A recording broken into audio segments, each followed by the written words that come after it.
వాతాపి ఇల్వలుడు. జీర్ణం వాతాపి జీర్ణం అంటారు పిల్లలకు అన్నం పెట్టి పెద్దవాళ్ళు. అలా ఎందుకంటారో తెలుసుకుందాం. రోమసుని ధర్మరాజు అడిగాడు, అగస్త్యముని వాతాపిని చంపాడని విన్నాను, వివరంగా చెప్పవలసింది అని. రోమసుడు ఈ విధంగా చెప్పాడు. ఇల్వలుడు వాతాపి అని ఇద్దరు అన్నదములు. వీళ్ళు రాక్షసరాజులు. మణిమతీపురం వీళ్ళ రాజధాని. వాతాపి చిన్నవాడు, కామరూపి, అంటే ఏ రూపం కావాలంటే ఆ రూపం పొందగలడు. ఇల్వలుడు పెద్దవాడు, ఏదే కావాలంటే అది సిద్ధించేటటువంటి ఒక మంత్రం కావాలని ఒక బ్రాహ్మణ్ణి అడిగాడు ఇల్వలుడు. అతను ఎంతకీ చెప్పకపోవడంతో తన తమ్ముడు కామరూపి కదా, అతన్ని మేకగా తయారు చేశాడు. ఆ మేకను చంపి కూర వండి ఆ బ్రాహ్మణునికి భోజనంలో పెట్టాడు.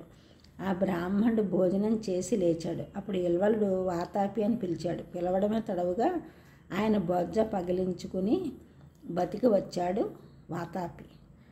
అదేవిధంగా బ్రాహ్మణుని చంపడం మొదలుపెట్టాడు ఇల్వలుడు. ఇక అగస్త్యుల వారి విషయానికి వస్తే ఆయన తొలుత బ్రహ్మచర్యాశ్రమంలో ఉండేవారు. ఆయన ఘోరమైన తపస్సు చేస్తూ ఒకసారి అరణ్యం నుండి వస్తూ తన పితరులను చూశారు.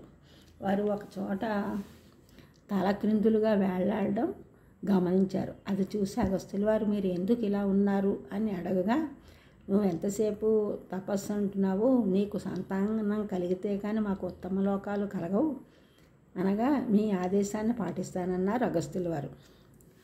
ఆ సమయంలో విదర్భరాజు సంతానం కోసం విచారిస్తున్నాడు. తన తపశ్శక్తి వల్ల ఒక కూతురు అతనికి కలిగేటట్టు చేశారు అగస్త్యుల వారు. ఆమె లోపాముద్ర. నీళ్లలో పద్మంలాగా, వినయం కలవాడి దగ్గర ధనంలాగా, పూనిక కలవాడి దగ్గర విద్యలాగా పెరిగి పెద్దదైంది లోపాముద్ర. ఆమెని అగస్త్యమునికి ఇచ్చి వివాహం చేశారు తల్లిదండ్రులు. ఒకసారి కొందరు రాజులతో కలిసి మణిమతీపురం వెళ్ళారు అగస్త్యముని. ఇల్వలుడు ఆదరం చూపి బ్రాహ్మణులను చంపే ఉద్దేశం ఉన్న కారణంగా భోజనం పెట్టాడు. ఇల్వలుడి ఉద్దేశం తెలిసిన రాజులు అగస్త్యమునిని భోజనం చెయ్యొద్దని చెప్పారు. అయితే అగస్త్యముని వాడి ఉద్దేశాన్ని గమనించి భోజనం చేసి జీర్ణం వాతాపి జీర్ణం అనుకున్నాడు. వాడు జీర్ణం అయిపోయాడు. యథాప్రకారంగా తమ్ముడిని పిలిచాడు ఇల్వలుడు. అయితే వాతాపి జీర్ణమైన కారణంగా రాలేదు. అప్పటి నుండి పిల్లలకు భోజనం పెట్టి జీర్ణం వాతాపి జీర్ణం అని పెద్దవాళ్ళు అంటూ ఉంటారు.